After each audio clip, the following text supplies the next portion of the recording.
Wind blade! Come into being! Ha! Yeah! Live! Ha!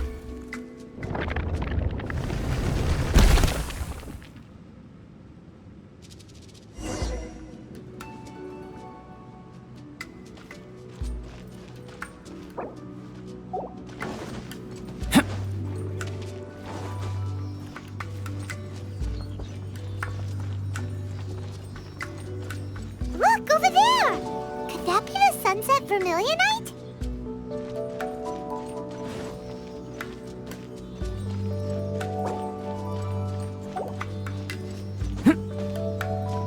Burst forth!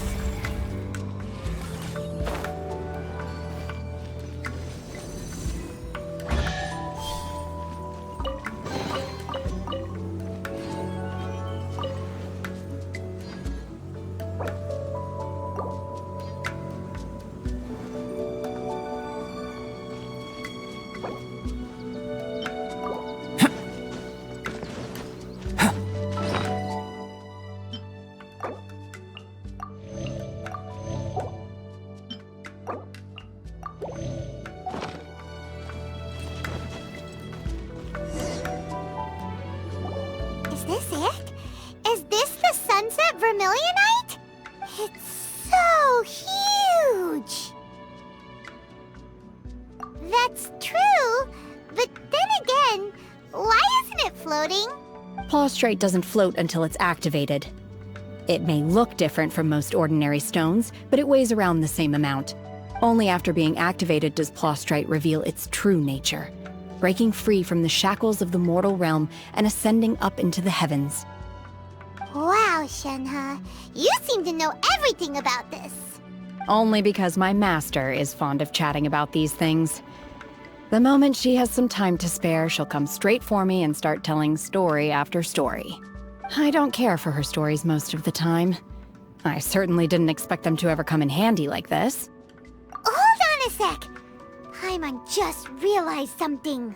If we activate it here, there's no way we'll be able to get it back to the site, right? Heck, we'll be dragged up into the sky too! But if we don't activate it, how else are we gonna lift it? This rock must weigh well over 1,000 pounds, surely! Don't worry. I can handle the weight quite easily. Are you sure? Please don't worry. I'm well aware that a plaustrite sample this large must be highly valuable. I will be gentle with it and make sure it does not get damaged. My safety. That's right! Paimon's sure you can handle it and everything, but if something this heavy lands on you, you're gonna get yourself hurt, no matter who you are. You gotta be extra careful when lifting heavy objects. It's just common sense. Is it now? Well then, thank you. I'll go on ahead with the plaustrite. Let's meet at the building site later. How is Shenhe able to carry that huge rock all by herself? Adepti super strength much? We can't slow down yet. Let's go meet her at the building site.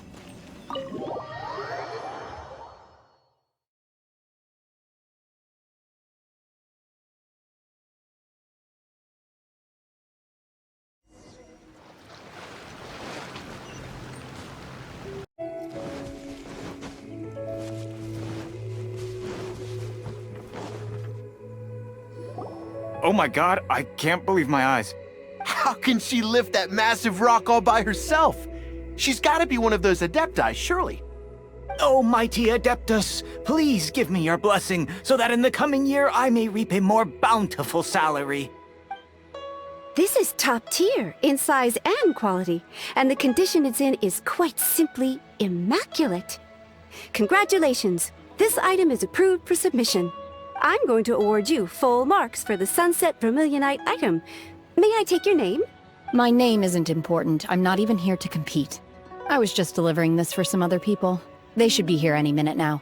Shenhe, and Ningguang's little helper. Ah, so you're the ones behind this.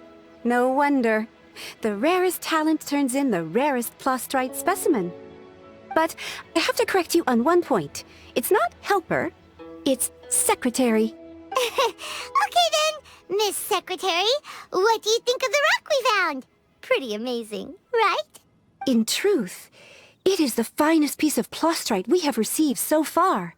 If everything goes according to plan, we will use this piece in the foundation of the Jade Chamber, which will enable us to proceed to the next stage of construction. As a side note, Lady Ningguang has rented some dwellings in the nearby area to serve as accommodations for the contestants. If you need a place to rest, you are welcome to stay there.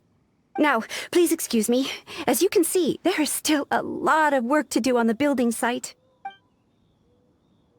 Shenhe!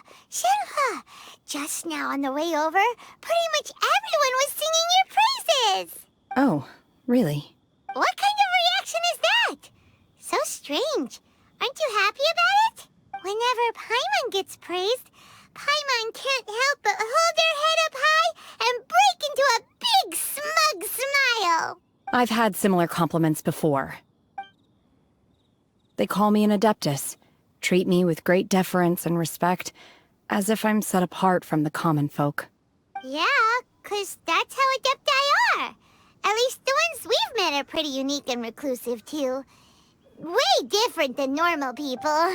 But I am not... Shenhe? I'm fine. I've been exerting myself quite a lot ever since we set foot in that abode. I'm just a little fatigued.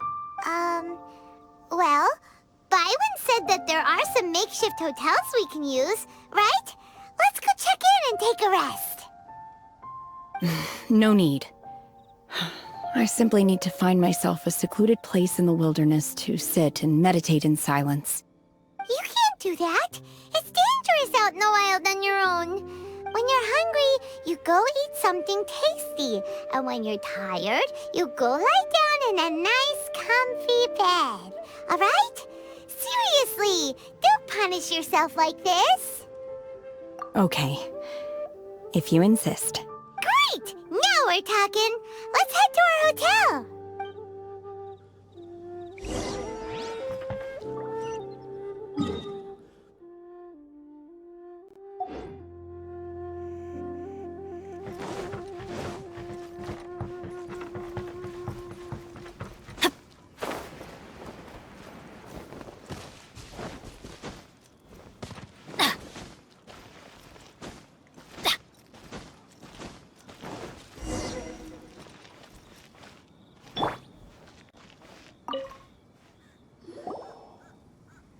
Hi there!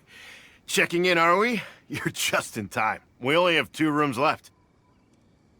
Since this was chosen as the building site for the new Jade Chamber, we've had a constant stream of people in this area. And not just workers, either. Visitors, business people, tea sellers, all sorts. So, business is booming for me today. Very few vacancies. You're lucky you got here when you did. Great! One of your rooms is still being cleaned. I guess it should be ready within the hour. The other room is just through the door on the left. Here are your keys. All right. Hope you enjoy your stay. Please excuse me, I'll leave you to it. Shenhe, you should go get some rest. We'll hang around outside until the other room's ready. Paimon's gonna go see if there's anything good to eat around here. Paimon couldn't help but notice one of the guests walk in with a huge grilled chicken drumstick before. Let's buy one for Shenhe too. She can have it as a midnight snack. Or save it for breakfast tomorrow. All right. I will head to my room for now. If you need anything, don't hesitate to disturb me. I'm a light sleeper. I will hear if you knock on the door. See you tomorrow. Hey! Isn't that Cloud Retainer? What's she doing here? Let's go and say hi.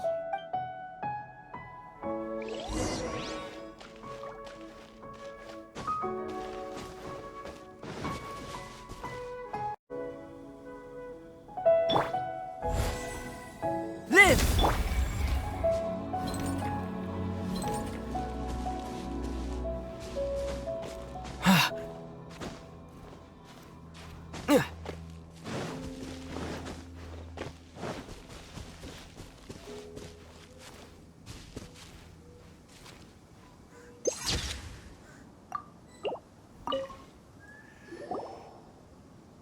One trusts you have met Shenhe. So, are you getting along quite well? So far, so good. Yeah. So, you know Shenhe too, Cloud Retainer? Naturally. Save for Ganyu, who spends the majority of her time in Liyue Harbor. All the Adepti living today are acquainted with Shenhe to some degree. Cool. So, what's her Adeptus name anyway? Calling her Shenhe feels kind of friendly, but also kind of disrespectful. So Paimon's thinking maybe it'd be better if we called her by her Adeptus name instead. Her Adeptus name? Why, pray tell, would Shenhe have an Adeptus name? Don't all Adepti have a special title they go by? On this latter point, you are correct. However, Shenhe is human. Oh, right. Wait, what? Paimon neither! This is a real surprise! Do you mean to say that she presents differently from ordinary human beings? Well, to start with, her problem-solving methods are extremely direct. Ah, yes. She was like this all those years ago when one first met her. In this respect, she has not changed.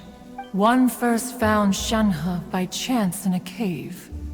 One was passing by and sensed the presence of a god's remains. Being of an ever-vigilant disposition, one entered immediately to inspect the scene. Inside was Shenhe, then aged around 6 years old. In her hand, she held a dagger with which she was confronting a monster that was the god's remains incarnate. That sounds so dangerous. When one arrived, she had already been locked in confrontation with this monster for several days. Most mortal children are fragile, both physically and mentally, and are highly reliant on their parents for survival. But not so her.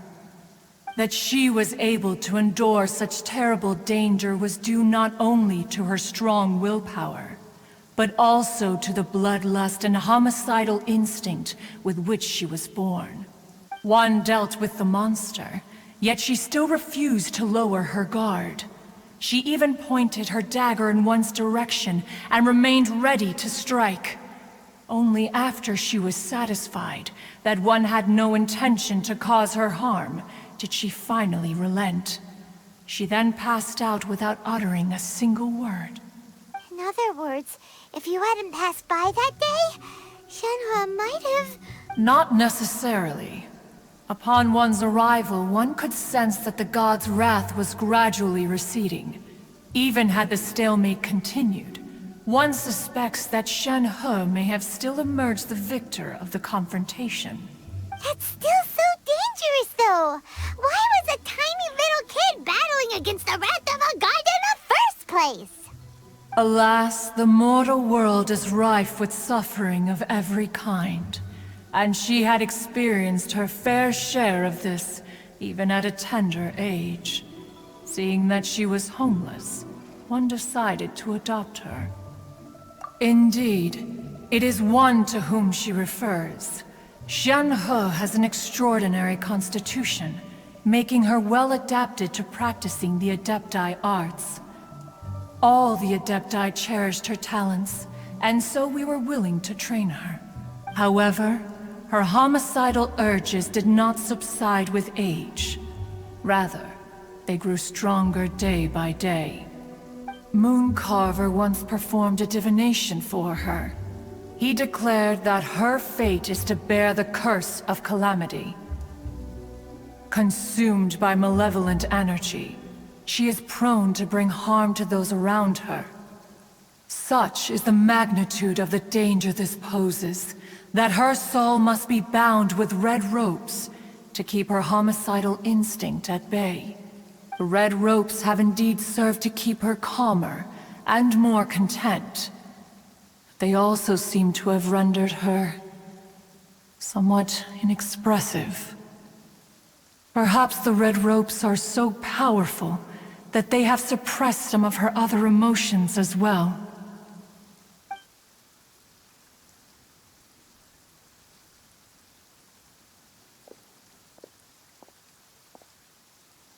It is only by fate that people's paths may cross. Now that Shenhe's path has crossed with yours, please be sure to treasure the gift that fate has given you, and take good care of her. Oh, now Paimon gets it. You came out here to check up on Shenhe because you were worried about her, didn't you? Huh. You dare draw such a facile conclusion on the nature of one's present excursion? Incorrect. The truth is that while Liyue Harbor may seem peaceful today, danger is always lurking in the shadows. Ningguang once made a bold assertion that this is to be the era of the contract between Liyue and the humans. Well, one is most curious to observe how she will respond to the coming storm. If she handles it admirably, one is willing to be a witness to her achievements. But if she does not, the Adepti shall not hesitate to seize control. Let us conclude our conversation here for today. One has occupied enough of your time, and night is approaching. Be sure to get ample rest.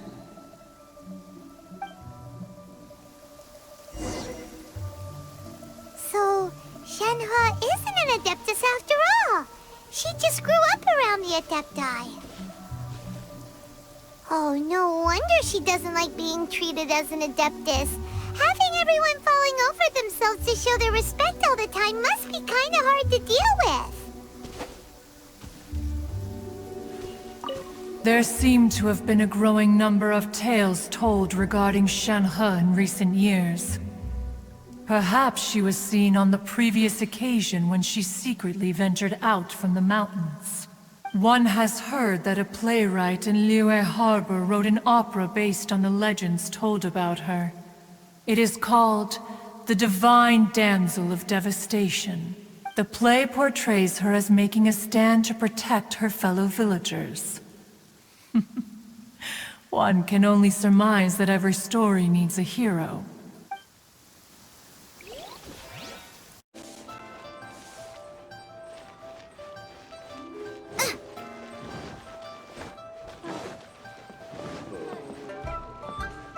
Ad Astra Abyssosk. Ad Astra Abyssosk. Welcome to the adventure.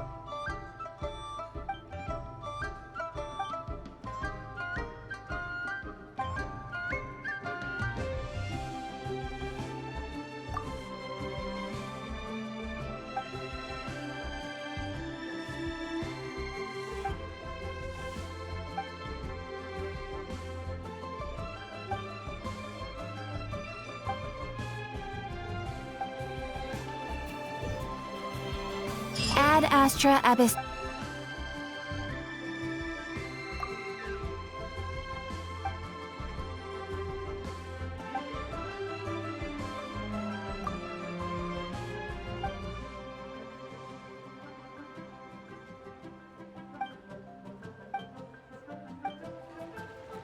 Ad Astra Ab.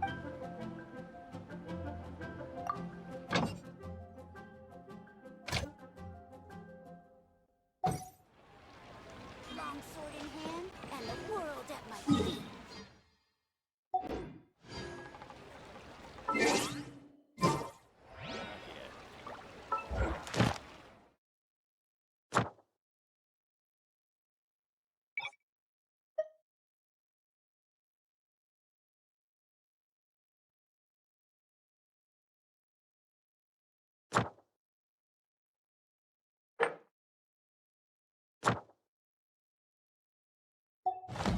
If there's nothing better to do, we could go foraging for ingredients.